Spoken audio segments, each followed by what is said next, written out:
Last time on Love at First Shot, we joined the women of Thompson Center and Cabela's as they set out to hunt turkey. What they found was so much more than they could have expected.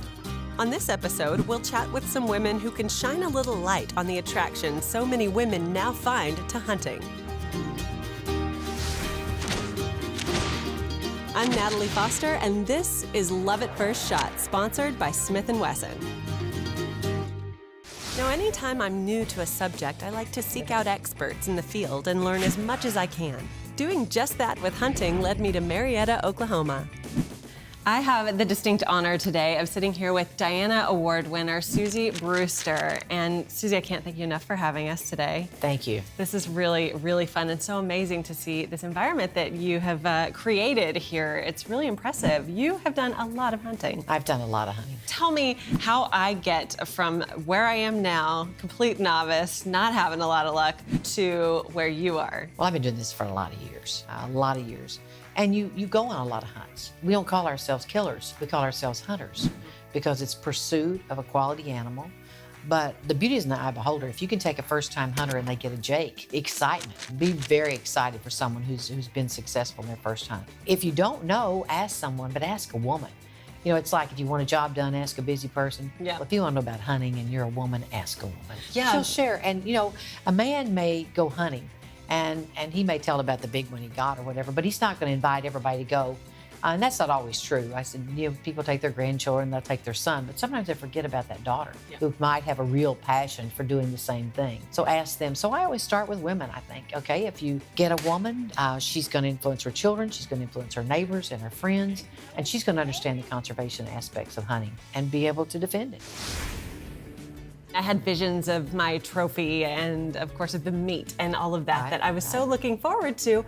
But, of course, it didn't pan out. You came home empty-handed. I did. The thoughts were still in your mind, and the first thing you were thinking about, when can I go? Where can I go next? Right. Because I can do this. That's what women are. We're can-do people. If you've never missed, you've never hunted. Right. And I feel really sorry for people who say, oh, I've never missed. You'll hear Bubba say that. But it's really probably not true. He's probably just in the bragging rights. One of the things you really get to know is like the anatomy of an animal. Always ask, you know, exactly where should I put my shot? Everybody's been there. Everybody took a first step. Which way do you think I should go? My husband and I hunt together. You can pull them away from that office. You can pull them away from all the things that you're thinking about and all the things that are really on your mind. And you kind of concentrate on that togetherness. And you just, it's a closeness. Nature does that for you. I mean, I think that's kind of way back from the beginning of time. You know, nature's what's brought you together. The enjoyment that I have is being with him. Those memories made with those people, they last a lifetime, first of all. They do last a lifetime. And there's just no value that you can place on them, right? No, not at all. Not at all. And it's such a feeling of accomplishment. I mean, and it's such a shared time.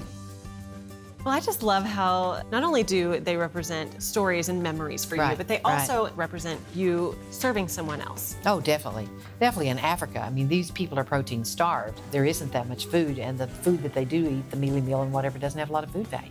Yeah. So when a hunter comes into a community and they can harvest an animal, the people in that community want the meat badly, so you share. You always give meat back to the community and the people around you. You know, all the money that we pay, we have money that's designated from our trophy fees, from our ammunition. Everything you buy created with the hunting world goes back in some way to give back. A lot of the funds, too, I understand, go into anti-poaching efforts. Definitely. Oh, in Africa, definitely.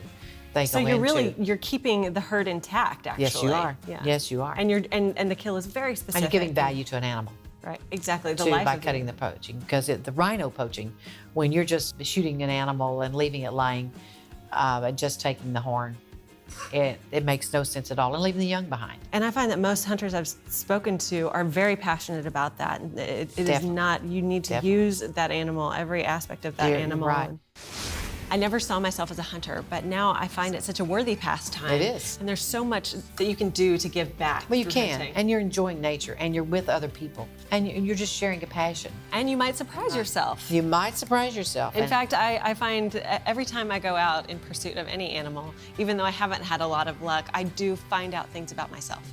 And it's amazing how introspective it becomes. I learn so much about the outside world, but also I learn a lot about myself. You do. Well, Suzie, I can't thank you enough for your time today, and I really I appreciate just your information and insight and knowledge about this. I want to share. I want to share, and anyone that's out there that can't find anybody, they can always call the NRA because there are a lot of people who are willing to share with them. Suzie has built a collection of trophies and memories over a lifetime, and now she influences even more women through her philanthropy. Now let's meet Nicole, who connects and educates through her hunting show on the Outdoor Channel.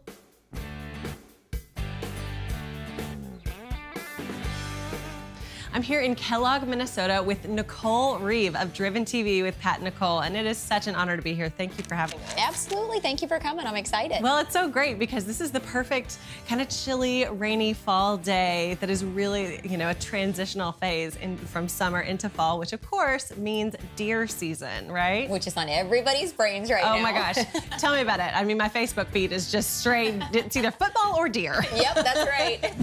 Let's talk about your background because you're used to this kind of thing. And that's what I always say. It's so funny because I was born and raised doing, going out with my brothers and my dad and going deer hunting. And it's what I say, it's in my blood. I don't know anything different. I've always hunted deer. So, it's one of those things where now it's so great because not only being able to affect people's lives through our television program, we go to all these different trade shows and different deer shows and things and get to talk to people one-on-one, face-to-face. A lot of females like yourself, they're a little skeptical, when it comes to the deer hunting thing. And you say like Bambi and, and that kind of thing. And, it's one of those things where some of it is not just being educated about it, but learning more and seeing, I think, more females into the industry and getting into hunting and the sport of hunting and really the ethical part of, how to do it and the different steps and things like that go beyond harvesting the animal. All the states around pretty much in the United States have some sort of program in place to help not only needy families, but, maybe other people who can't afford to go to the grocery store. You know how expensive groceries are getting, especially meat in the markets and things. So, for us, and what's healthier than homegrown venison? You're not gonna get any healthier meat. Just this past weekend, our son Carson went and harvested a deer in Kansas, and we just had fresh back straps for dinner last night. If there's anything that anybody takes away from this that is anti-hunter, there's so much more. Please just find your education. There's so much more beyond harvesting of the animal, that help people for the rest of their lives. It helps them survive and helps them thrive.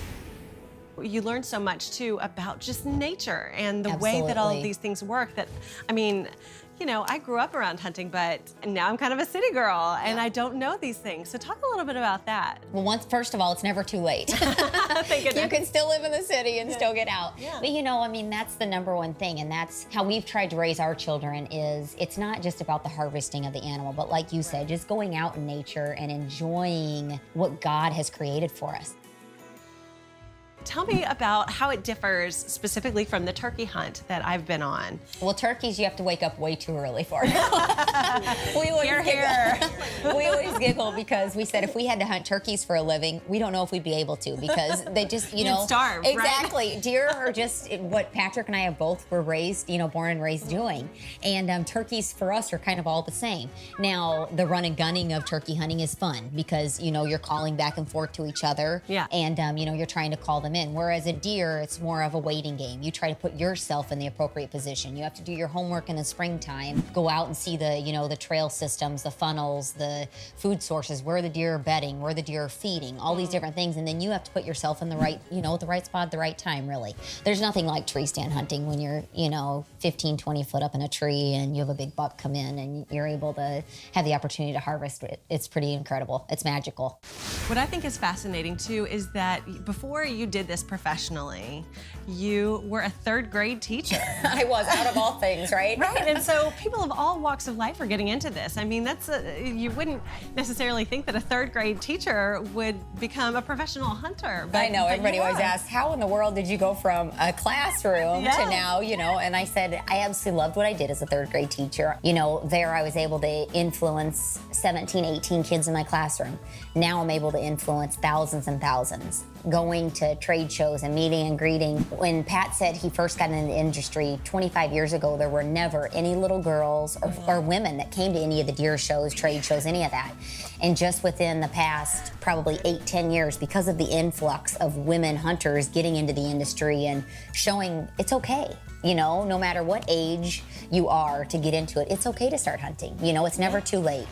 You know, I think my most special story of all is a 77-year-old woman this past year at a trade show came up to me and said, you know, my husband's been hunting for all his life. We've been married for umpteen years, Forever, you know, yeah. and I've never been out to the field with him. She said, after watching you and Pat and watching the relationship you guys have and the experiences you guys are experiencing together, she said, I really felt like I was missing out on that with my husband. Wow. She went out with him, and she said, I'll never stay at home ever again. Okay, Nicole, thank you so much for that incredibly valuable information. Absolutely, thank you. We're so glad we could come out and be looking for a lot more from Nicole and Pat on Driven TV on the Outdoor Channel. And of course, be sure and check out drivenhunter.com. It was an honor to speak with such inspiring women who give so much of their time to educate new female shooters and hunters. And now we look to Cabela's to educate us on some more gear we'll need for our time in the field. Of course, you'll need to cover your face, and this Camo Effects face paint. It's not quite as glamorous as CoverGirl, but it definitely gets the job done. And lastly, you'll need something to hold all of this gear. This 511 camo backpack is perfect for that. It's got a lot of little compartments, as you can see, to hold everything that you'll need. Now that you've got your list and you're ready to try all of this out in the field, send us your stories and your photos, and they may even end up on the trophy gallery on nrawomen.tv. As always, check in with us on Facebook, Instagram, and Twitter. And we'll see you next time on Love at First Shot, sponsored by Smith Wesson.